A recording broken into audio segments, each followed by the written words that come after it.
दोस्तों, सादर अभिवादन। मैं हूं महेश कुमार वैद्य और आप देख रहे हैं एनजेपी इंडिया।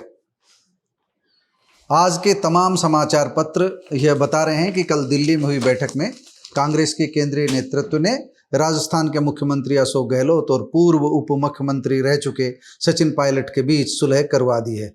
यह सुलह कैसे और किस वजह से हुई, इसकी चर्चा आगे करूंगा, लेकिन वर्तमान परिस्थितियों में यह चर्चा भी जरूरी हो गई है कि अब पूर्व मुख्यमंत्री वसुंधरा राजे सिंधिया क्या करेगी। सामाजिक पारिवारिक रिश्तों के कारण पूर्व मुख्यमंत्री वसुंधरा राजे राजपूतों की बेटी, जाटों की बहू और गुर्जरों की समधन कहलाती है।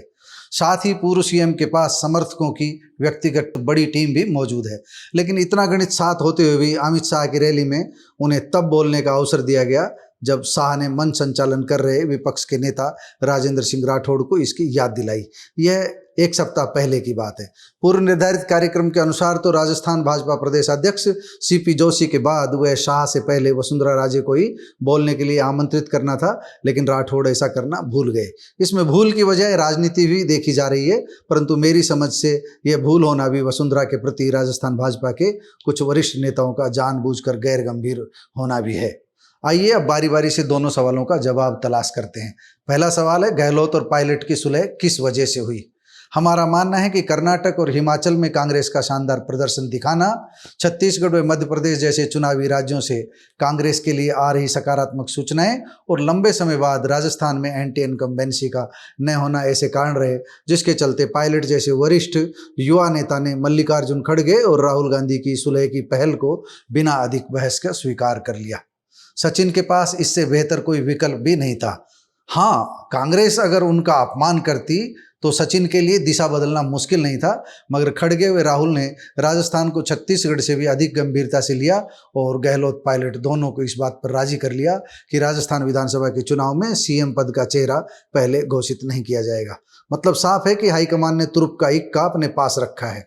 सचिन यही तो चाहते थे, लेकिन सचिन को आज नहीं तो कल यह भी मानना ही होगा कि हाईकमान अब बहुमत का सम्मान करने की राह पर चल रहा है, इसलिए गहलोत की तरह पसीना बहाना होगा।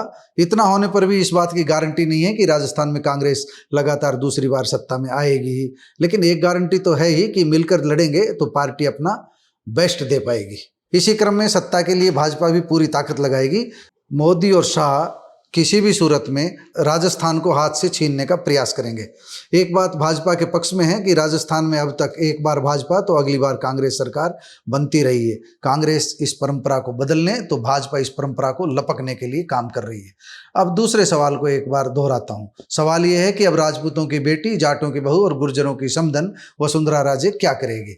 मेरा जवाब यह है कि अगर वसुंधरा को वजन नहीं दिया गया तो भाजपा की संभावना धूमिल नहीं तो कमजोर अवश्य पड़ जाएगी।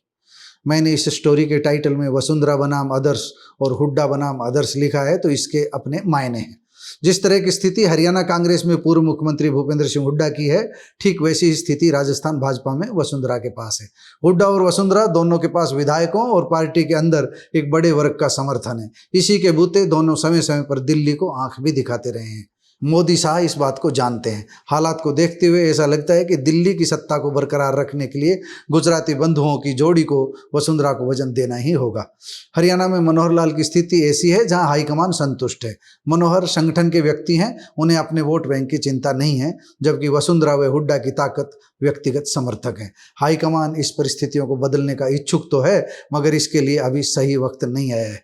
जिस दिन दाव लगेगा हाईकमान अपना जलवा दिखा देगा। हरियाणा भाजपा में नेतृत्व का झगड़ा ही नहीं है। यहाँ हाईकमान बेबस भी नहीं है, क्योंकि दिल्ली का मनोहर पर पूरा भरोसा कायम है, मगर वसुंधरा अब तक दिल्ली का भरोसा नहीं जीत पाई है। वसुंधरा को आगे किया जाएगा तो ये भाजपा के केंद्रीय नेतृत्व की मजबूरी है।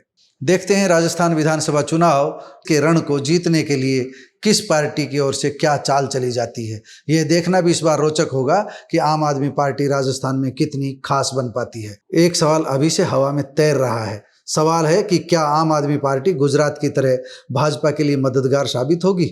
समय इसका जवाब देगा।